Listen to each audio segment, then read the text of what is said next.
What's up, guys? Welcome back to another episode review of Hawkeye. Today's episode 5, titled Ronin. And boy, what an episode this was. Like, holy cow, some stuff goes down, and we're going to get into it all right here. This actually ended up being a very fitting sweater I wore for the episode also, Grinch. They played the Grinch theme at the end in the credits, so it ended up being a very fitting sweater to wear for the video, or for the episode when I was watching, so yes. So, yeah, I don't know where to begin with this episode. So, of course, the episode actually begins in a very, I was kind of shocked to begin also with a prelude part showing with Elena. Of course, we saw her last episode. She showed back up to try and kill Clint, and she had a fight with him and Kate. And the whole episode opened with a flashback back to 2018 where her and another widow named Sonia, who went to this mansion somewhere out, I'm not really sure, they didn't say where it was, to try and free another widow who they thought was under mind control. I don't think she was. I think she kind of was, but wasn't quite really there. She wasn't really mind control, because after they freed her, she was kind of just like, you ruined the carpet, probably the, free mind control serum stuff. So, I'm not quite sure, but I mean, that whole thing wasn't important. It was just showing that they were freeing some people. And we then see Elena go into the bathroom, and then, boom, she gets snapped away, and then she comes back. So it was actually, I was confused at it for a second, and I was like, oh, this is what we're doing. This is actually pretty interesting.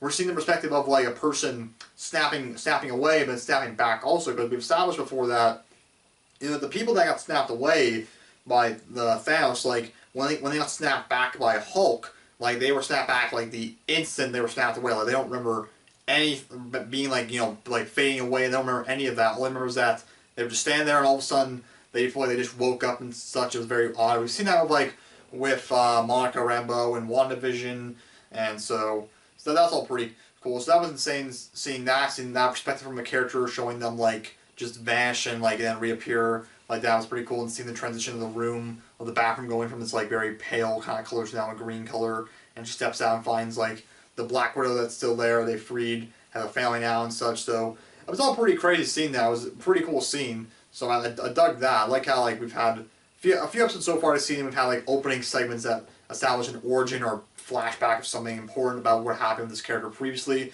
So we now know also why Elena wasn't there around during Endgame. I had this question before Black Widow, which I probably mentioned in my Black Widow review, where was Yelena and some of the other characters from Black Widow during Endgame. And of course, the real world answer is that they weren't existed yet, but of course in the universe, where were they? Yelena was gone. We have no idea about Red Guardian or Melina, so still figure out that still.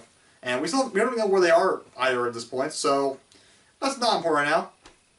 A very nice highlight of the episode was just seeing Elena just casually not break into Kate's apartment, but kind of snuck in and has some macaroni cheese and talks with Kate. They have a great dynamic. I remember I think Haley Steinfeld and Kevin Feige, they've kind of teased the chemistry bit that Elena and Kate would have, and they work very well off each other. I felt they have a very fun, entertaining scene, just seeing Elena, who's it's fun because they're both these very hyperactive, fun characters, but Kate's kind of more so awkward in a bit right now because this person who tried killing Clint and tried killing her, or she's claimed she didn't try killing her at all, just having this awkward, she's super excited, Kate's kind of awkward. It was all super fun, honestly, I really love seeing Elena again, Florence Pugh really nails the character. I love how she's super she's much more much more giddy than Kate, how she's first time being in New York and she's so excited to see all the stuff Empire State Building, Statue of Liberty,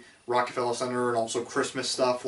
She loves American Christmases, the Christmas tree, the presents, super-powered reindeer, Rudolph, which I thought was kind of funny. Sorry if in between the shots the camera looks a little bit different. The angle I just adjusted it while it's right now because it didn't look quite right.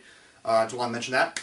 But yeah, I thought a lot of their chemistry and how Elena was acting was just all really fun. She mentioned also how the newly updated Statue of Liberty, which if y'all recall, in the second official No Way Home trailer, we see, of course, how the Statue of Liberty has been being updated to have Captain America's shield replace the torch. So, I like that they're referencing that from No Way Home, which we're going to see No Way Home. It's coming out this Friday, and I'm seeing it on Friday, so can't wait for that. But that was cool. And also, she talks about with Kate how she's here to kill Clint, and Kate's trying to say she's telling her how he killed my sister, and Kate's trying to find him say no, he didn't. And it's interesting scene of Elena telling her how you don't know the people he's killed, the numbers of bodies he's laid out and killed that could spread across the entire world and whatnot, and all that kind of stuff. And it's interesting how people talk how it kind of reminds me again of how real world how Kate says he helped save the world, but and Elena's no, Natasha saved the world. To me that kind of felt like how people again real life were saying how Natasha got shafted a bit in Endgame, where they're oh, Tony, his ultimate sacrifice and stuff, and they gave him a big funeral, and but what about Black Widow and her getting a funeral, which of course that was rectified in Black Widow. We got to see her grave in that film, so of course, I think that's kind of what they're referencing a little bit there. And of course, also Hulk's one who brought him back, but still, whatever. I mean, Natasha got the final stone, so it's all that. That's what I kind of thought there.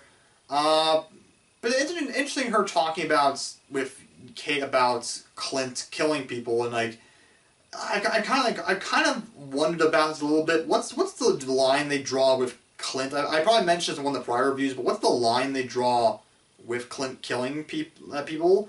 Because I'm sure he's killed people before in the movies, and the other Avengers have killed bad guys before as well.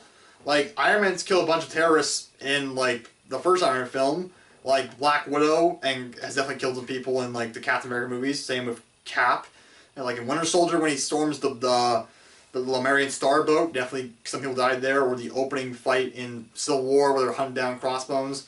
Falcon, Widow, and Captain America, they definitely killed some people there. So and even in Falcon Winter Soldier, you see a sequence, that whole opening flying sequence with Falcon. You see him he accidentally leads a missile towards a helicopter with some bad guys in it, and he dodges it out of the way so the missile hits the helicopter, and those people die. So what's the line draw with I don't quite understand. I mean, I guess Clint's his are a bit more gruesome and vicious and just much more unethical, I guess.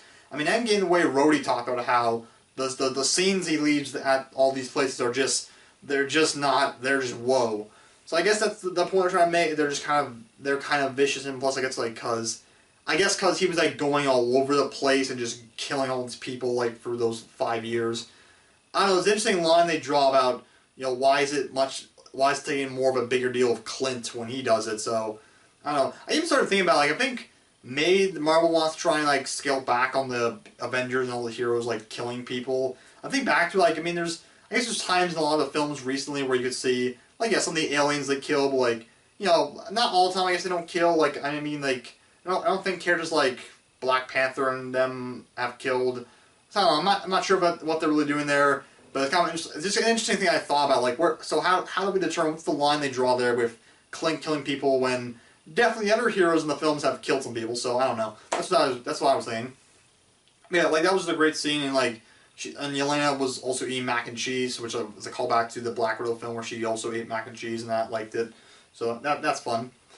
And of course, a lot of other great stuff in the episode. This one was, I'm not sure. There wasn't any. No, there was. I almost blanked out. I was trying to remember. Was there a fight scene in this episode? There was one. So, for Clint, it's getting him to the point now where this is just getting too much out of hand, and he tells Laura how they got the watch. He's been tracking down information on our family, and saying it's only a matter of time before the big guy gets involved. So, and they're teasing more stuff with Laura about her past, and because the way her and Clint talk about why she's so okay with his superhero stuff he's doing right now, and saying how I understand better than anyone else what you have to do right now. So, I mean, I'm going with my theory so that she's probably their version of Mockingbird. I didn't realize, because I said maybe, of course, Mockingbird in the comics, her name was actually Bobby Morse, but I realized, I thought maybe this version would be called Laura Barton instead of Bobby Morse, but I realized, well, no, they still could do a thing where Laura Morse, because she probably took Clint's name, so her original name could have been Laura Morse. So I think that's a possibility. So I'm still sticking with that, but it's not like she has a past a little bit with the big guy and the Traction Mafia or somehow Mafia. That's why it seems like, because she's super okay and understanding of all this stuff with Clint and what he has to do. So I think so. And then Clint, of course, he puts on the Ronin costume and he battles the tracksuits and Maya. More so to show her that he's basically threatening her. That's what he's forcing himself to do. He has to threat her, tell her, you keep coming after me, like, I can kill you, like, is what he's showing, and he shows very capable of doing that. But he also drops a reveal that apparently, that when he was there that he got a tip from an informant who works for, her father's boss, that he wanted her father dead. So it seemed like that it was a ploy all along, apparently. That I mean, he still did it, but like still, someone wanted him to do that, tipped him off to that. And Echo suspects, or Maya, she suspects that it's Kazi who did that, and like he kind of has a very not so great answer where he says, I don't know, I just didn't get the call, because she asks, why weren't you there that night? You were his number 2. Why weren't you there the night he and the rest of those guys got killed? And he's like, I don't know, I just didn't get the call. So like he definitely did it. I definitely think so. And so, I'm about to say now, I don't know. I heard some people wonder if still Clint actually did kill, like, her dad. Like, I heard some people speculate that maybe it could be someone else, like maybe Jack.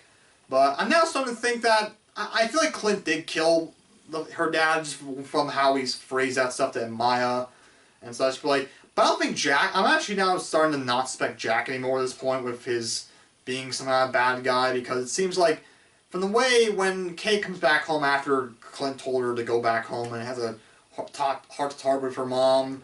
Like, her mom does not seem very surprised when Kate's telling her, we tracked down some information about Jack, he's been laundering money for the Tracksuit Mafia and all this stuff. Her mom's very much like, oh, well, okay.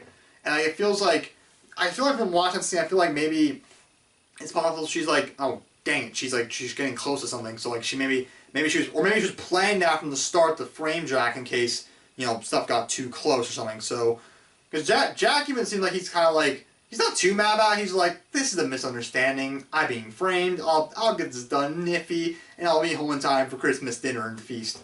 So, I don't know, it definitely seems like, and Eleanor, she's not too heartbroken about it either, so definitely, we know why, we know what someone's up with her. At this point, I don't think Jack's, maybe, I don't know, but if he has any criminal ties, it's probably a minor thing. I really don't think he has anything major to do with the big plot going on with the bad guys. So, yeah. And, of course, with Kate and Clint, they reunite. There's not a big huff-fuss about it. Like, when she goes and saves Clint from being killed by Echo, or Maya. She's not called Echo yet. Just what her name is, usually, in the comics. And she comes and saves her, and, like, Clint kind of just accepts it, and, they're pretty good in the end. They're just like, he's like, all right, you know what? I'm not able to stop her, and she is a big help. So, yeah. But he's still gonna make sure she's protected though. So that was all cool. I like that scene. There was no big huff fuss about like him telling her, "I told you to stay out of this." So I like that. I thought that was good. And we have the Hawkeye costumes. They're in. His buddy Grills is holding on to them. So we're gonna definitely see them next episode. So that'll be awesome. I can't wait for that. And yeah, what's another thing I was going to mention also? I'm trying to think of something else I'm forgetting.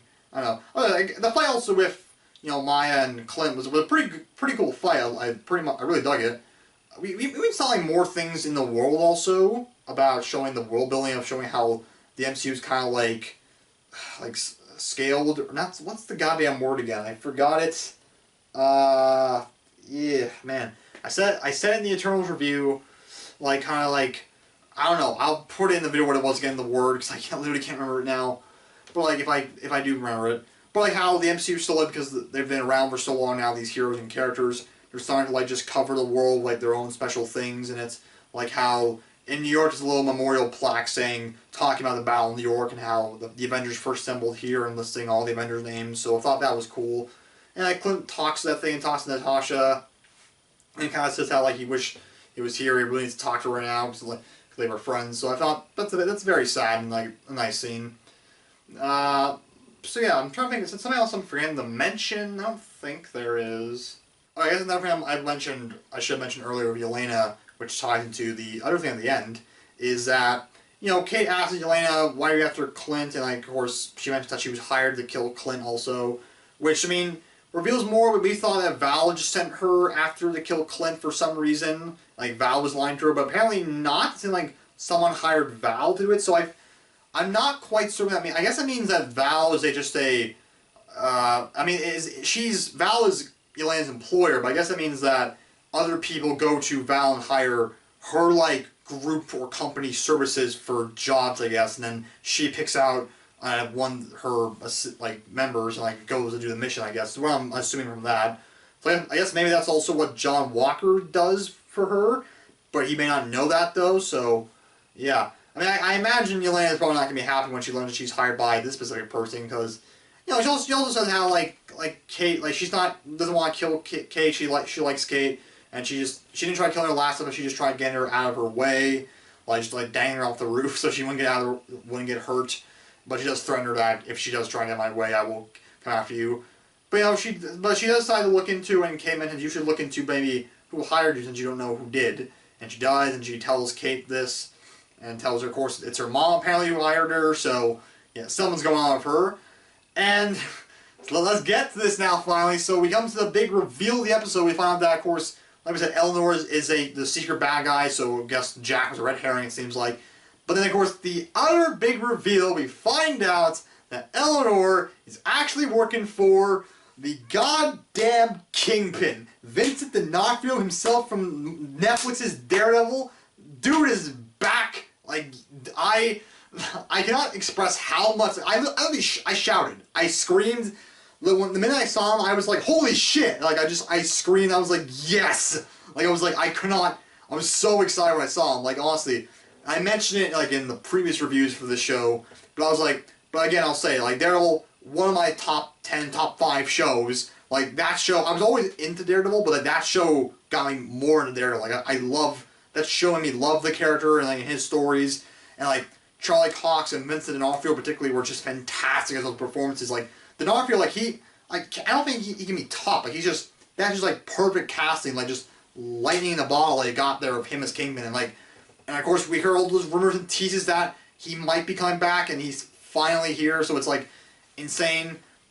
I saw some people kind of complaining or, like, a little disappointed by his reveal that it's just a picture that Elena texted Kate and such, which I'm like, I agree, it's definitely not what I expected to be the big reveal of Kingpin.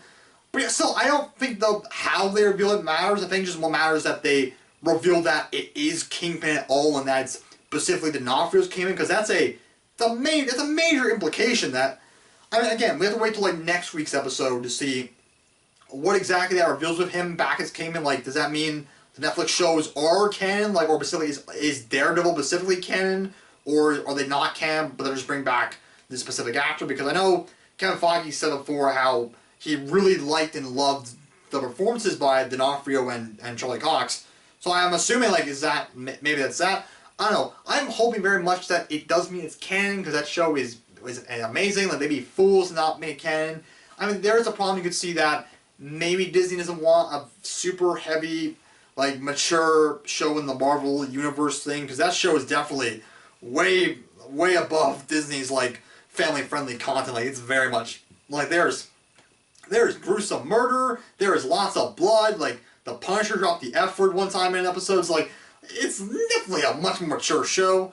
But to me, I feel like, just keep it in, because honestly, like, you don't need to have everything. I get this, you want probably everything to be accessible for kids and such, but, you know, there's no harm in having just one thing be, like, just for adults and teenagers and such, because, like, Deadpool's joining the MCU, and, like, and we know that film's still going to be R-rated, the next one, so no harm in leaving Daredevil, like, still, like, mature rated. I think there's no harm in that. Like, bring on Disney Plus, put it on the Stars section of Disney Plus, which I'm not sure if that's a thing in other Disney Pluses around the world, but here in Canada, we have a Stars section on Disney Plus, which is purely for dumping all of Fox's mature content on, like Deadpool, Logan, Aliens, Predator, Kingsman, Family Guy, all that stuff. So put it on there and it'll be great. I think that would work. And again, if they don't make it canon, I'll suck, but I'll be at least happy they brought back, like, the actors. Because with him back, I think that very much means that Charlie Cox is coming back as Daredevil. Oh god, I'm seeing No Way Home, like I said, seeing No Way Home on Friday. I hope to god he's in that movie too. Like, I'll lose my shit. Like, I will. So, yeah. Apologies in advance to people who might be in that theater with me, because I could scream. So, yeah, man, I don't know. I'm even more curious about the other implications, like, if they bring in, like, how much, I think they'll cherry pick the Netflix stuff. I mean, because they have they're slowly showing that most of the pre-Disney Plus shows are not canon. They confirmed Agents of S.H.I.E.L.D.'s not canon, that big, Marvel Studios book. But they said stuff like Agent Carter uses canon storytelling, and like, which I think that means that is actually canon, plus also Jarvis from that show was in Endgame, so I feel like that means that. But they'll probably cherry pick for stuff for Netflix, because there are some stuff that are really beloved and popular there, and like character castings are just fantastic. Other stuff are not too well beloved or remembered that much. Kind of looking at you, Iron Fist, specifically. Like, which they kind of already are. Like, Daredevil, of course, they're clearly bringing back Daredevil stuff. And, like, possibly Punisher also, because he was spin-off of Daredevil. But other stuff like Iron Fist, probably not, because, like I said, Iron Fist was not well received. It's not great. And Luke Cage, they might not use the Luke Cage stuff particularly also, because they've already recast actors from that show as other roles, like specifically Mahershala Ali, who was Cottonmouth in the first season. He's playing Blade. Obviously, that's a big change, so they might like do what I've seen someone suggest, like a Star Wars Legends kind of thing, where like they take some stuff that was prior and keep it in canon, but then remove something and put it over in Legends. Like Clone Wars was a thing that was embedded in the Legends canon originally, but Disney kept that and kept it for the main canon as well, with the current canon. But there's even though there are elements in Clone Wars that like are still canon that are specifically Legends, but they remain canon in Clone Wars because they were in Clone Wars, like stuff like Republic Commandos and Darth Bane, like stuff like that are mostly major Legends things. Do have a canon stuff, do have some kind of canon history in Star Wars a little bit because they were in Clone Wars. So I imagine they might do that with Daredevil because season 3 does. Sorry, my throat's getting dry. Because season 3 of Daredevil is like Defenders directly sets up that season of Daredevil, because of course, I mean, I guess I won't give the spoilers away, but because if you haven't seen them yet, I don't know, I'll just do it just in case. But like Defenders does directly set up that next season of Daredevil, so it kind of hinges on that. But I imagine they could say if they don't want to keep if they want to keep Daredevil, Jessica Jones maybe can, but not Luke Cage and Iron Fist. Of course, I mean, Defenders is not canon, but that would mean then, they would have to then make up their own reason behind why. I mean, there's not many things they reference about Defenders in Daredevil Season 3, one thing only, but that's it, really. Only, one and a half kind of thing, so. But, they could do a thing where, maybe, if they bring over Disney Plus, maybe make a little mini thing that, it retcons Defenders and makes here's this new explanation behind what happened between seasons 2 and 3 of Daredevil. I do something like that, how, again, in Star Wars, how there are different comic books and video games that were between the films that explain, oh, Shadows of the Empire, this is what happens between episodes 5 and 6.